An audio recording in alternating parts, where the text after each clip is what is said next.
দ্বাদশ শ্রেণীর ছাত্রছাত্রীরা, তো দেখো আজকের যে টপিকটা তোমাদের সঙ্গে আলোচনা করব, এইচএস জিওগ্রাফি বা এইচএস ভূগোলের সাজেশন 2023। তো দেখো এই যে যে জিনিসটা আলোচনা করতে চলেছি এটা খুব একটা ইম্পর্টেন্ট টপিক, কারণ তোমরা জানো তোমাদের কিন্তু সিলেবাসটা ছোট ছিল। তো এবারে কিন্তু তোমাদের সম্পূর্ণ সিলেবাস পরীক্ষা হবে, তাই এখান থেকে সাজেশন করাটাও একটা টাফ ব্যাপার, কারণ 2 বছর তোমাদের এক্সাম হয়নি। তাই সমস্ত ছাত্রছাত্রীকে বলবো, দেখো তোমরা ভিডিওটা স্কিপ করবে না, কারণ এই ভিডিওর মধ্যে অনেক কিছু কথা বলবো, কোনটা ইম্পর্টেন্ট প্রশ্ন সেখান থেকে কিছু মার্ক করে দেওয়া আছে, সেগুলো তোমাদের বুঝতে হবে। আর যে সমস্ত ছাত্রছাত্রীরা দেখো ভিডিওটা দেখছো, তার সঙ্গে যদি তোমরা এখান থেকে নাম্বার বিভাজন বা সিলেবাসটা যদি না বুঝতে পারো, তাহলে দেখো আমাদের ডিসক্রিপশানে একটা লিঙ্ক দেওয়া থাকবে, সেখানে তোমরা গিয়ে যে উচ্চ মাধ্যমিকের নাম্বার বিভাজন সেই ভিডিওটা দেখে আসলে এই যে সিলেবাসটা বা এই সাজেশনটা বুঝতে অনেকটাই সুবিধা হবে। তো চলো আর দেরি করবো না, এবার আমরা প্রশ্নগুলো দেখে নিই। তো দেখো আজকের যে ভিডিওটা আমরা মূলত সাজেশনটা আলোচনা করব, সেটা হচ্ছে দেখো প্রাকৃতিক ভূগোলের উপরে সাজেশন। তো প্রাকৃতিক ভূগোলে দেখো তোমাদের যে প্রথম চ্যাপ্টারটা আছে সেটা হচ্ছে ভূমিরূপ গঠনকারী প্রক্রিয়া। ঠিক আছে, এই ভূমিরূপ গঠনকারী প্রক্রিয়ার প্রথম পরিচ্ছেদ দেখো যেটা আছে সেটা হচ্ছে বহিজাত প্রক্রিয়া ও সংশ্লিষ্ট ভূমিরূপ। এই বহিজাত প্রক্রিয়া ও সংশ্লিষ্ট ভূমিরূপ থেকে দেখো তোমাদের একমাত্র এখান থেকে 2 থেকে 3 মার্কস, 2 মার্কস অথবা 3 মার্কস পরীক্ষায় প্রশ্ন এসে থাকে। এছাড়া এখান থেকে কোনো 5 মার্কসের প্রশ্ন সেভাবে আসেনি। মানে যত বছর পরীক্ষা হয়েছে বেশিরভাগ সময় এখান থেকে 2 মার্কস অথবা 3 মার্কস এসেছে। সেই প্রশ্নগুলোর মধ্যে দেখো যেগুলো ইম্পর্টেন্ট পরীক্ষায়: অবরোহণ, আরোহণ, পর্যায়ন, পুঞ্জিত ক্ষয়ের সংজ্ঞা। ঠিক আছে, এই কোটা তোমাদের সংজ্ঞা করে রাখতে হবে, এগুলো খুব ইম্পর্টেন্ট এবছরের পরীক্ষার জন্য। হয় অবরোহণ, না হলে আরোহণ, পর্যায়ন ও পুঞ্জিত ক্ষয়ের সংজ্ঞা। 2 নম্বর যে প্রশ্নটা আছে দেখো বহিজাত প্রক্রিয়ার নিয়ন্ত্রকগুলি কি কি। 3 নম্বর প্রশ্নটা, আর একটা আগে একটা কথা তোমাদের জানিয়ে দিই, দেখো যে প্রশ্নগুলোর পাশে এইভাবে স্টার দেখতে পাচ্ছ, যতগুলো বেশি স্টার দেখতে পাচ্ছ তোমরা, সেটা খুব খুব ইম্পর্টেন্ট পরীক্ষায় আসার জন্য। যেগুলো দেখবে 2-3টে স্টার আছে সেগুলো আসার জন্য ইম্পর্টেন্ট, সেগুলো কিন্তু তোমাদের দেখে রাখতে হবে। যেগুলো ঠিক চিহ্ন মারা আছে ওগুলো একটু চোখ বুলিয়ে গেলেই তোমাদের পরীক্ষায় মোটামুটি লিখতে পারার মতন যদি এসে যায়, বাই চান্স বলা যায় না, ঠিক আছে, ওইভাবে শর্টকাটভাবে সাজেশন করা যায় না। তাই 3টে টাইপ করে দিয়েছি তোমাদের বোঝার জন্য। একদম যেগুলো বেশি স্টার দেওয়া সেগুলো কিন্তু পরীক্ষায় আসার জন্য প্রচুর সম্ভাবনা রয়েছে, আর যেগুলো 2-3টে এগুলো আসায়, আর যেগুলো ঠিক চিহ্ন দেওয়া আছে ওগুলো একটু দেখে নিও তোমরা। ঠিক আছে, তো এবার দেখো নেক্সট যে প্রশ্নটা আছে 3-এর দাগে, তো আবহবিকার ও ক্ষয়বহনের সম্পর্ক লেখো। 4 নম্বর যে প্রশ্নটা আছে দেখো ভূমিরূপ পরিবর্তনে আবহবিকারের প্রভাব লেখো। 5 নম্বর যেটা আছে দেখো অন্তর্জাত ও বহিজাত প্রক্রিয়ার পার্থক্য লেখো। এখান থেকে মূলত দেখো এখান থেকে তোমাদের যেটা কাজ হবে সেটা হচ্ছে অবরোহণ, আরোহণ, পর্যায়ন, পুঞ্জিত ক্ষয়ের সংজ্ঞাটা ভালোভাবে রেডি করে নেওয়া। তো নেক্সট দেখো যেটা আছে,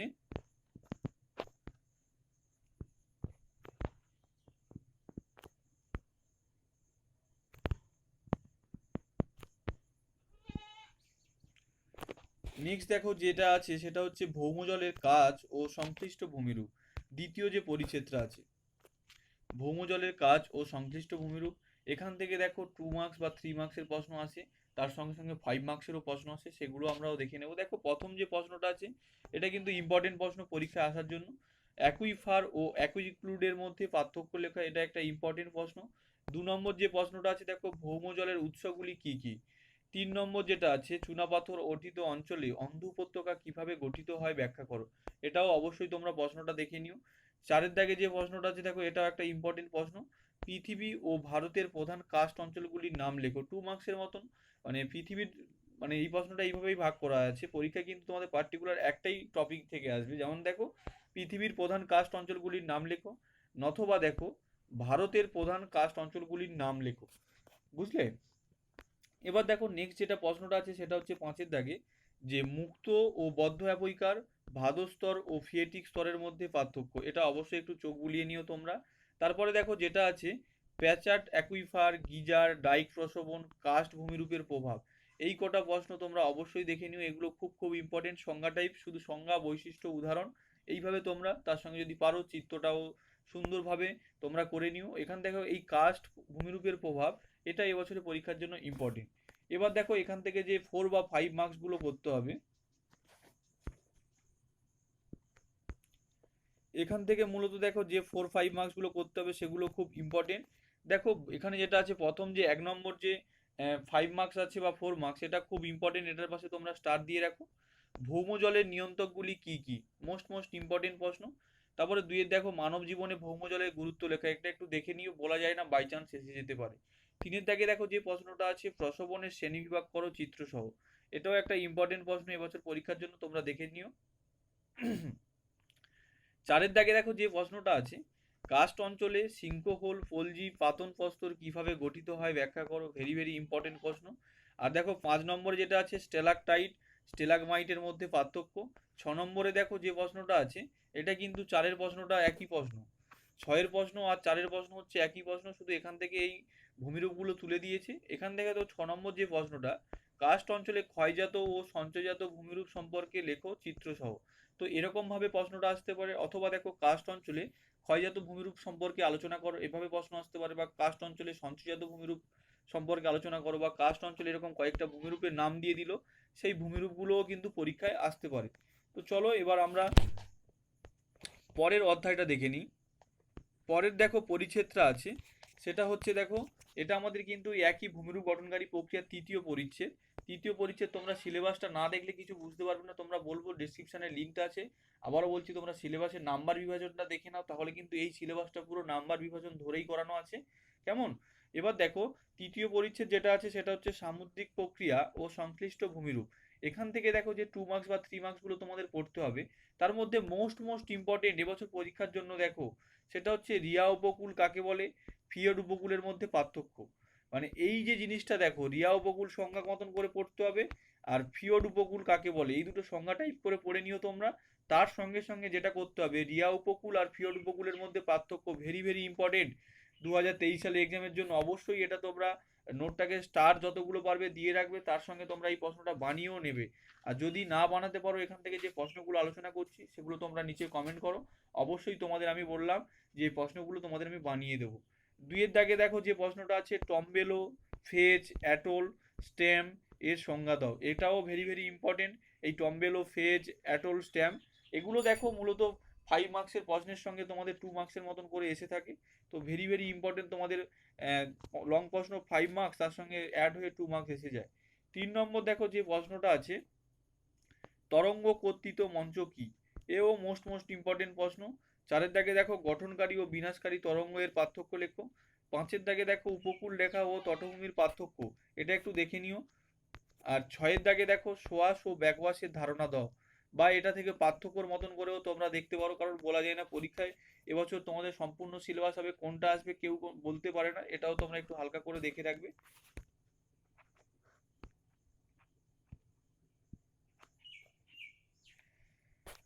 দেখো নেক্সট যেখান থেকে 4 মার্কস বা 5 মার্কস আছে, 4 মার্ক বা 5 মার্কস আছে, তার মধ্যে দেখো যেটা সব থেকে ইম্পর্টেন্ট এবছর পরীক্ষায় আসার সম্ভাবনা অনেকটাই প্রবল।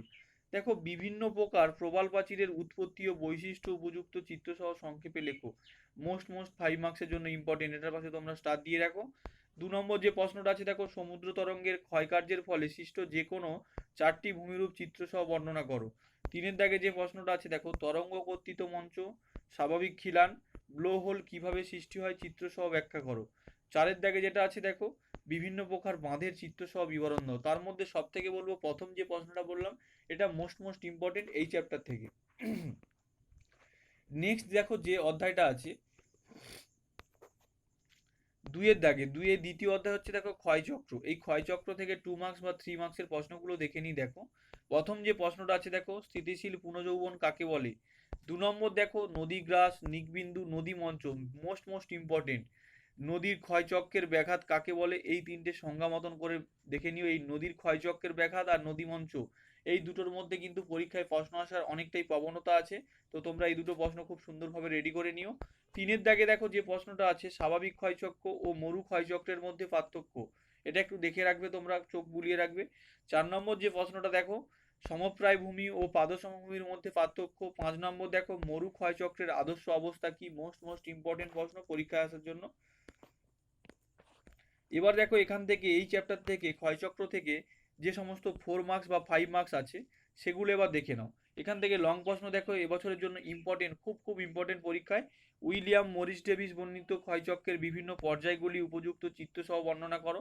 2 দাগে দেখো, স্বাভাবিক ক্ষয়চক্র চিত্রটি আলোচনা করো। এই দুটো প্রশ্ন হচ্ছে টোটালি একই প্রশ্ন, আর এই দুটো প্রশ্ন পরীক্ষায় ঘুরে ফিরেও আসতে পারে।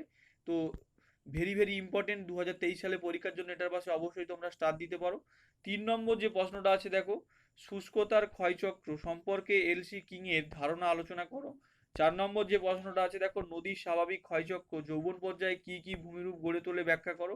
5-এর দাগে দেখো, নদীর পুনর্যৌবন লাভের ফলে সৃষ্ট ভূমিরূপগুলির বিবরণ, সচিত্র বিবরণ দাও। এটাও ইম্পর্টেন্ট প্রশ্ন, এটাও দেখে রাখতে পারো।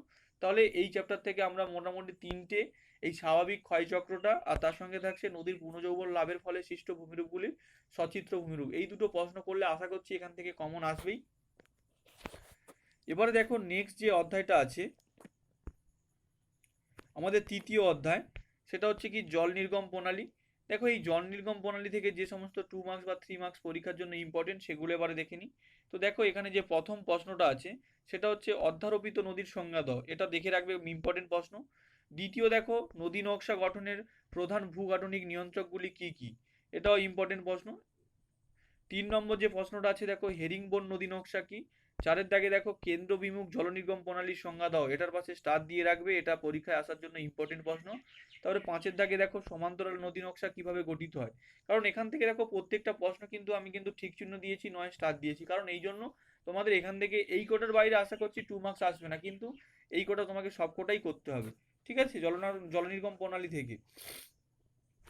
এবার দেখো যে 4 মার্কস বা 5 মার্কস, 4 মার্কস বা 5 মার্কস, চিত্রসহ বিভিন্ন প্রকার জলনির্গম প্রণালী আলোচনা করো। এটাও মোস্ট ইম্পর্টেন্ট প্রশ্ন পরীক্ষা আসার জন্য। 2-এর দাগে দেখো যে প্রশ্নটা আছে, গম্বুজাকৃতি পাহাড়ে কি ধরনের জলনির্গম প্রণালী গড়ে উঠতে দেখা যায় তা বর্ণনা করো। 3 নম্বর দেখো প্রশ্নটা আছে, কোন ধরনের ভূমি গঠনে আয়তকার জলনির্গম প্রণালী গড়ে ওঠে ও কিভাবে। নেক্সট দেখো 4 নম্বর যে অধ্যায়টা আছে, 4 নম্বর অধ্যায় থেকে দেখো এই মৃত্তিকা চ্যাপ্টার থেকে 2 বা 3 মার্কসের প্রশ্নগুলো আমরা দেখে নেব। মৃত্তিকা ক্ষয় ও সংরক্ষণের 2টি করে পদ্ধতি উল্লেখ করো, মোস্ট ইম্পর্টেন্ট প্রশ্ন, এটা তোমরা স্টার দিয়ে রাখবে। 2 নম্বর দেখো, ল্যাটেরাইট মাটির 2টি বৈশিষ্ট্য লেখো।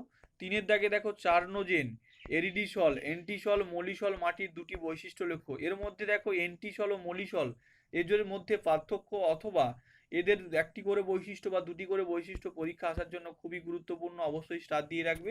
3 নম্বর এবার দেখো 4 নম্বর যে প্রশ্নটা আছে সেটা হচ্ছে পর্জলীকরণ, ক্লেইজেশন, ক্যালসিফিকেশন, স্যালিনাইজেশন, ল্যাটেরাইজেশনের মধ্যে সম্পর্ক লেখা, এটা একটু তোমরা দেখে রাখবে। তারপরে 5-এর দাগে দেখো এই প্রশ্নটা পরীক্ষায় এবছরের জন্য ইম্পর্টেন্ট, পেডোক্যাল ও পেডালফার, অ্যালুভিয়েশন ও ইলুভিয়েশনের মধ্যে পার্থক্য। এই প্রশ্নগুলো দেখো, এই যে চ্যাপ্টারগুলো আগের বছর পরীক্ষা হয়েছে সেগুলো বেশিরভাগ প্রশ্ন কিন্তু আমার এই চ্যানেলে বানানো আছে প্লেলিস্ট করে, তোমরা সেখানে প্লেলিস্টে গিয়ে এই ভিডিওগুলো দেখে নিতে পারো। দেখো 6-এর দাগে যেটা টিকার মতন করে আসতে পারে, মৃত্তিকার আম্লত্ব, গ্রথন ও সচ্ছিদ্রতা, এই 3টে প্রশ্ন কিন্তু এবছর পরীক্ষায় আসতে পারে। দেখো মৃত্তিকা থেকে যে 4 মার্কসটা করবে সেটা কিন্তু একটাই 4 মার্কস করলে হয়তো তোমাদের সব কিছু প্রশ্ন এসে যাওয়ার চান্স থাকছে। তো প্রশ্নটা দেখে নাও, খুব ইম্পর্টেন্ট, এটার পাশে অবশ্যই স্টার দেবে। মৃত্তিকা গঠনের নিয়ন্ত্রকগুলি কি কি, এটা দেখো তোমাদের পরীক্ষায় এইভাবে প্রশ্নটা ঘুরিয়ে আসতে পারে, মৃত্তিকা গঠনের সক্রিয় নিয়ন্ত্রক দিয়ে 5 মার্কসের আসতে পারে, অথবা দিতে পারে মৃত্তিকা গঠনের নিষ্ক্রিয় নিয়ন্ত্রক দিয়ে এইভাবেও 5 মার্কসের প্রশ্ন আসতে পারে।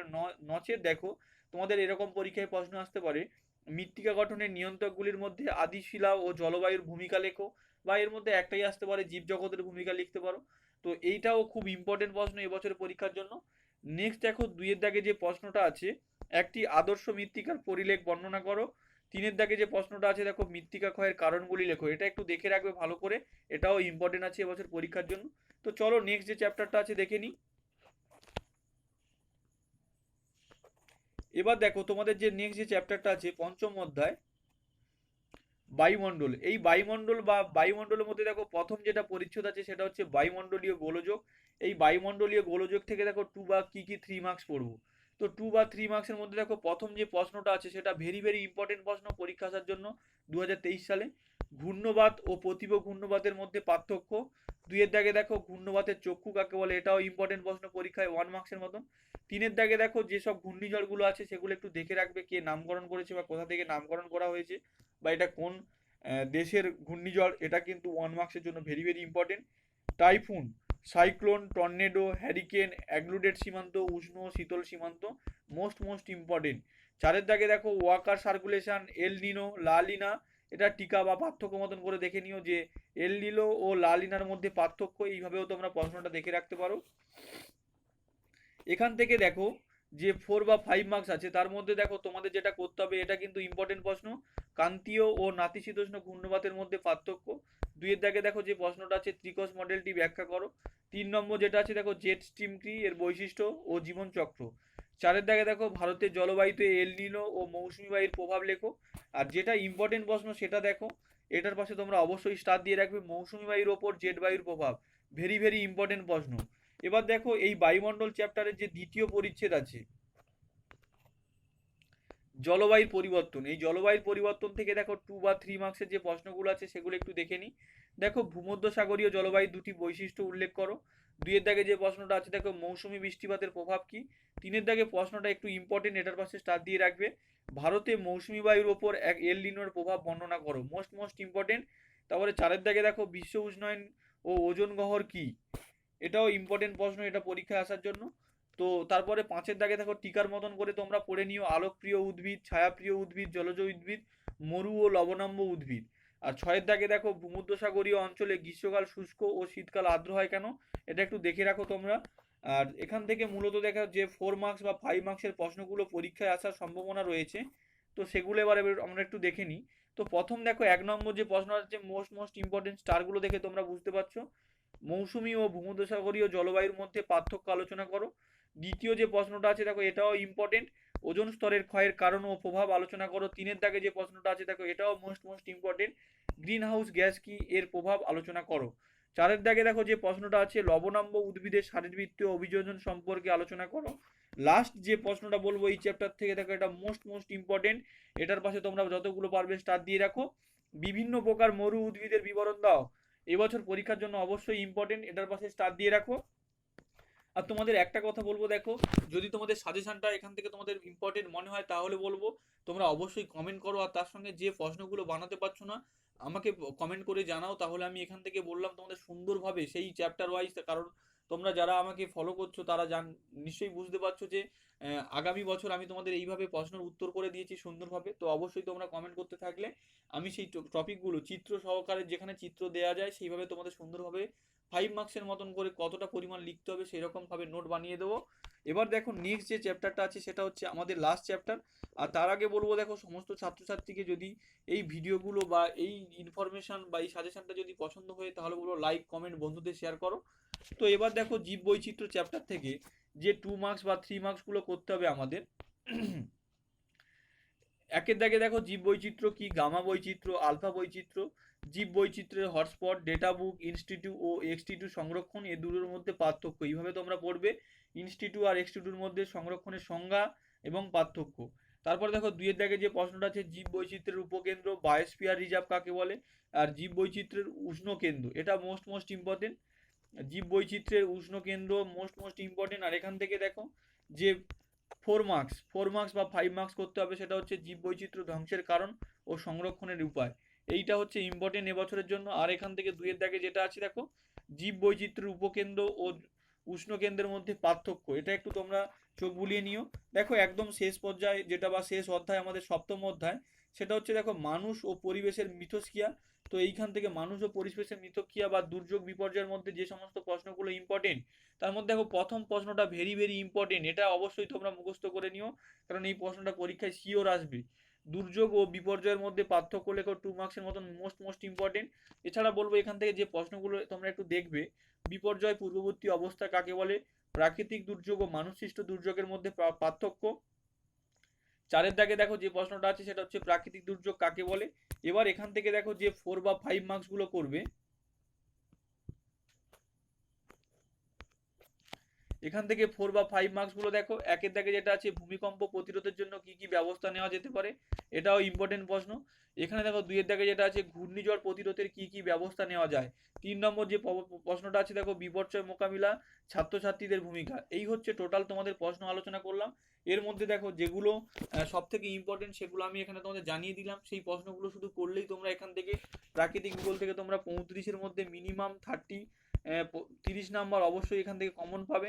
ঠিক আছে, তো তোমাদের সঙ্গে দেখা হবে পরবর্তী সাজেশন, মানে পরবর্তী যে তোমাদের অর্থনৈতিক ভূগোলের সাজেশন, সেই ভিডিওতে তোমাদের সঙ্গে আবার দেখা হবে। তো